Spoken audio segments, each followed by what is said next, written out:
Армысыз қадірменді көрермен, бұл Тураби хабары және оның жүргізушісі Сағат Хасан. Бүгінгі хабарымыздың қонағы Атырау қаласының нөмір 2 сотының судьясы Зәуре Қазақбайқызы. Хабарымыздың бүгінгі тақырыбы алаяқтық. Зәуре Қазақбайқызы, алаяқтық дегеніміз не? Және осы қылмыстың қандай түрлері бар? Алаяқтық дегеніміз, бұл мына қылмыстық кодексінде меншікке қарсы қылмыстардың санаттары көзделген, соның бірі болып табылады, яғни жеке меншікке қарсы жасалатын бұл әрекет. Енді алаяқтық дегеніміз бұл бөтеннің мүлкін алдау, немесе сенім теріс пайдалану арқылы құқықты иемдену болып саналады. Яғни жәбірленушілер өздері мысалға жаңағы кінәлі адам бір жұмысты болсын, не болмаса бір мүлікті, жаңағы жер алып беремін, үй алып беремін, немесе жұмысқа орналастырамын деген әртүрлі уәделеріне сенеді. Оны мына кінәлі адам оны сеніп тұрған біледі. Білгеннен кейін соның жаңағы сол әрекетті жасау үшін беретін ақшасы болады, мүлкі болады. Соны көздеген мақсаттары сол мүлікті иемдену, алдау жолымен. Алаяқтық деген сол, яғни адамды алдау арқылы мүлкін иемденеді. Енді осы меншікке қарсы қылмыстардың ішінде мысалы алаяқтық басқа санаттардан өзгешелігі, мысалға жеке меншікке қарсы қылмыстар ұрлық бар, тонау әрекеті бар, қарақшылық бар, қорқытып алушылық деген осындай әртүрлі қылмыстар бар. Солардан айырмашылығы, мысалға ұрлықты алатын болсақ, ұрлық бұл өзі жасырын жүргізіледі. Яғни мысалы сол үйдің егесі, не болмаса жаңа меншіктің иесі білмейді ол заттың ұрланып жатқанын. Ал енді тонау болатын болса, бұл ашық түрде жүргізіледі. Яғни жәбірленуші адам өзінің мүлкінен ашық түрде айырылып қалады, тартып алып кетеді. Қарақшылықта мысалға күш қолданып шабуыл жасау арқылы иемденсе, ал енді мына алаяқтықта жәбірленуші мүлікті өзі сеніп береді. Бұның сол меншікке қарсы қылмыстардың айырмашылығы да содан. Жәбірленуші өзінің мүлкінен өз еркімен айырылады. Яғни жаңағы кінәлі адам оған бір уәде береді, сол уәдеге бұл жәбірленуші сенеді. Сол сеніп тұрып, сол жұмысты жасау үшін өзінің ақшасын өзінің қолымен береді. Содан кейін ол адам артынан алданғанын біледі де, алаяқтықтың орын алған сол кезде есі анықталады. Бүгінгі күні алаяқтық бойынша қылмыстардың саны көбеюде ме, азаюда ма? Жалпы статистикаға бір көңіл аударсаңыз. Бұл енді алаяқтық қылмыстары өте көп тараған қылмыс. Өзіміздің Атырау қаласын алатын болсақ, енді мен өзім жұмыс атқаратын Атырау қалалық сотының 2 сот болғаннан кейін кілең осы қала бойынша қылмыстарды қарайтын сот. Соны алып қарайтын болсақ, бірінші кезекте тұрған қылмыс деп айтуға болады. Себебі мен бірнеше жылдың статистиканы алатын болсақ, мысалға 2019 жылы алаяқтық әрекеттермен 39 адам сотталған болса, соның 17-сі әйел адам. Енді 2020-ны алатын болсақ, 64 адам сотты болған, үкім шығып. Оның тең жартысы 31 адам әйел. 2021-ді алатын болсақ, 95 қылмыстық іс қаралған, яғни 95 адамға қатысты айыпты үкім шығарылған, соның 44 әйел адам. Ал енді 2022 осы жылдың 3 айының өзінде, қазір бүгінгі күнге дейін 16 үкім шығып отыр, соның тең жартысы әйел адам болып отыр. Осы статистикаға қарасаңыз, алаяқтық қылмысы жылдан жылға өсіп келе жатқан байқау болады. Жылдан жылға өсіп келе жатыр, және ол қылмысты әйел адамдардың жасауы көбейіп келе жатыр. Сондықтан да бұл қылмыс әлі тоқтатылған жоқ, азайған да жоқ, керісінше мына мүлікке жаңағы бөтен адамдардың қол сұғушылықтары көбейіп отыр. Оны азайту үшін не істеуге болады? Соны өзіңіз қалай білесіз? Бұны жаңа мен енді өзім сөзімде айтып кеттім. Мына меншікке қарсы қылмыстардан қандай айырмашылығы бар екен? Жәбірленушілер өз қолдарымен өз мүліктерін айырып қалады. Сол үшін бұл алаяқтарға жол бермес үшін ең басты кезекте мына уәде беріп тұрған адамның кім екенін, ол қандай бір әрекетті жұмысты жасауға уәде беріп тұр. Мысалға үй алып, пәтер алып берем дейтін болса, ол енді пәтер алудың өзінің тәртібі бар ғой. Ол мысалға пәтерге мұқтаж адамдар болады, арнайы құзырлы органдарда кезекте тұрады жылда. Сол кезекпен келген кезде өзінің жаңағы ресми құжаттарын бәрін дайындап, кәдімгі заңды жолмен алады. Ал бұл жағдайда мысалы көп қылмыстарда оңай жолмен пәтер алып берем дейді, кезегіңізді жылжытып берем дейді, жаңағы 2 бөлмелі пәтер мынадай бір көлемді суммада, 3 бөлмелі пәтер алып беретін болсам, оның көлемі суммасы мынадай деп ақша сұрайды. Сол мына жәбірленушілер соған қызығады. Оңай жерде жаңа олжа жоқ деген сөз бар ғой өзіміз қазақта. Сол оңай тәртіппен жаңа мүлікке ие болғысы келеді жәбірленушілердің. Сол үшін ең біріншіден қағылық болу керек деп ойлаймын. Адам деген кіммен танысып отырсын, кіммен сөйлесіп отырсын, ол уәдені беріп жатқанда ол адам ол уәдесін орындай ала ма, оның өзінің заңды тәртібі жолы бар екенін білу керек бірінші кезекте. Мысалға жұмысқа орналастырамын деп уәде берді. Соған мысалға 30 мың теңге, 40 мың теңге берсең, мысалы жалақысы 300 мың теңге тұратын жұмысқа орналастырамын. Енді кез келген адам ойлану керек сол кезде. Бұл қандай жұмыс? Жұмысқа тұрудың да тәртібі бар ғой. Ол кез келген адам сізді мысалға жалақысы жоғары жұмысқа орналастыра беретін болса, ол барлық халықтың жағдайы қандай болады. Ол енді әрбір мекемеге барасыз. Мысалы, мемлекеттік қызметтің өзінің тәртібі бар жұмысқа орналастыру. Жеке компаниялардың өзінде жаңағы кадр бөлімі бар, мекеменің басшысы бар, алдын ала өтетін әңгімелесу бар. Осындай тәртіптердің барлығын ұмытып кетеді де, сол бір адам айтқан уәдеге сеніп, соның айтқан уәдесіне жаңағы көңілдеріне ұнайды, өйткені жаңағы арзан бағаға жақсы жұмысқа орналасады. Міне осындай кезде адам дегенде бір күдік болу керек, сезіктену керек. Неге ол адам қалай уәде беріп тұр, оны қалай орындайды? Мен қазір 20 мың теңге беріп, 250 мың теңгенің жалақы жұмысына қалай орналасам деген, мына адамда сенгіштік, бірінші кезекте сенгіштікті жаңағы болмау керек. Ол міндетті түрде тексеру керек ол адамды, сұрастыру керек ол адам кім екенін. Сосын өз алданумен қоймайды. Қазір мына көп осы қаралып жатқан қылмыстар бойынша өздерінің туысқандарына айтады, таныстарына айтады, достарына. Сонымен жәбірленушінің саны көбейеді. Сонда сол бір жәбірленушінің өзі ықпал етіп отырады басқа адамдардың алдануына. Сол үшін бірінші кезекте ондай оңай нәрсеге, күмәнді нәрселерге сенбеу керек. Міндетті түрде кез келген нәрсені үй болсын, пәтер болсын, жер болсын, жұмыс болсын, заңды түрде алу керек қой, заңды түрде. Заңсыз болғаннан кейін оны әрине арты оның шикі болады, осындай қылмыстарға әкеп соғады.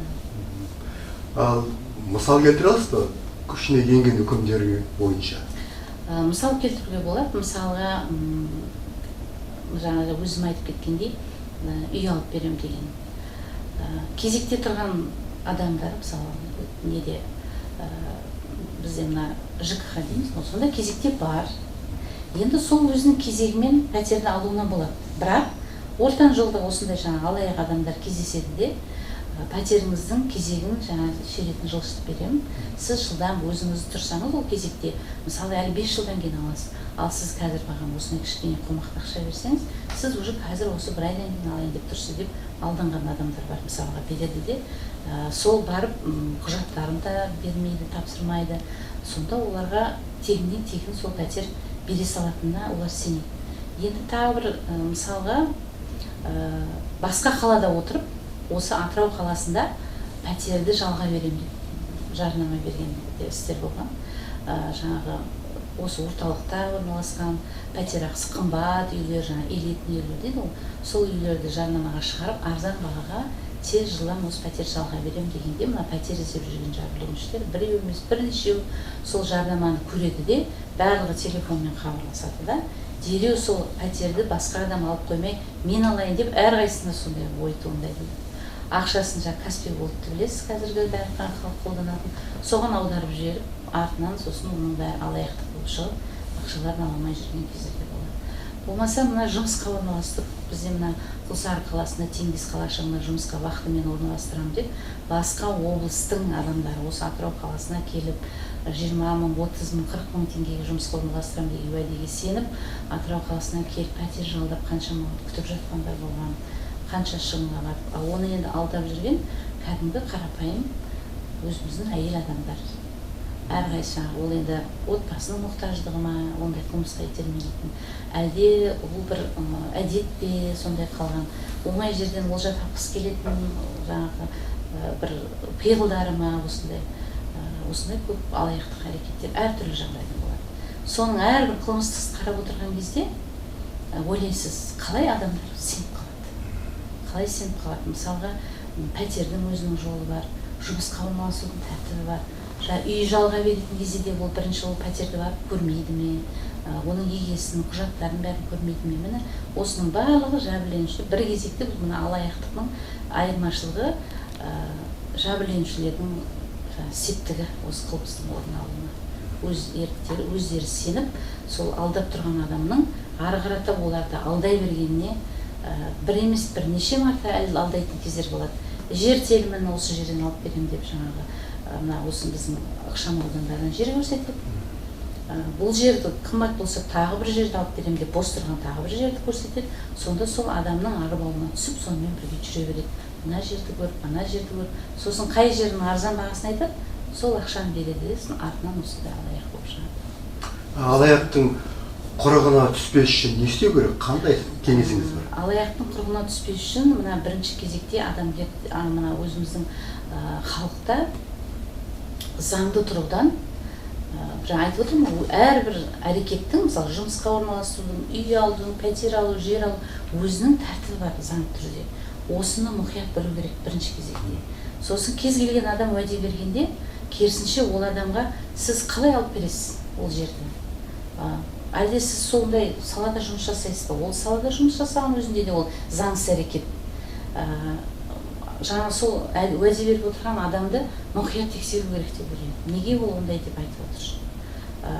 Кімдері ол уәдесінде тұрып, жаңа өздері айтқандай пәтерді жалға алып, басқа да жұмысқа орналасып, сондай әрекеттерді шын мәнінде болған фактілер бар ма? Соның бәрін тексеру керек, мұқият болу керек, және де айтқан уәдеге сенбеу керек. Айтқан уәдеге сенбеу керек. Кез келген танымайтын бір адамнан, екінші адамнан, таныстарынан ести салып, ешқандай тексермей, ол адам туралы мәліметті жинамай, бірдеңе сеніп ақшаларын бермеу керек. Себебі ол алаяқтың несіне арбауына түссе, ол мүлкінен айырылып, сосын ол ақшасын алмайды. Осылай ол сот болып ұзақ уақыт жүреді, кері ақшаларын алады. Зәуре қазақтарымыз, 2021 жылғы 7 желтоқсанда Қазақстан Республикасының президенті тәуелсіздігіміздің 30 жылдығына орай рақымшылық туралы заңға қол қойғаны белгілі. Осы алаяқтық туралы заңға рақымшылықты қолдануға болады ма? Жалпы 2021 жылдың 7 желтоқсанында рақымшылық заң қолданысқа енгізілді. Қол қойылды президентімізбен 8 желтоқсаннан бастап ол қолданысқа енгізілді. Бірақ осы алаяқтық өзі 190 жылы қылмыстық кодексінде 4 бөлімнен тұрады. Ол осының бірінші және екінші бөлімдері ауырлығы онша ауыр емес және орташа санатты қылмысқа жатады. Тек осы екі бөлікке ғана қолданылады.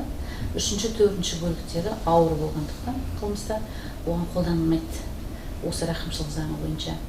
Бұл енді бір жағынан президентіміздің жасаған мына осы заңда алаяқтық әрекетке тоғысқылы қойғаны дұрыс деп есептейміз. Себебі бұған дейінгі рақымшылық заңдарында ондай болған жоқ.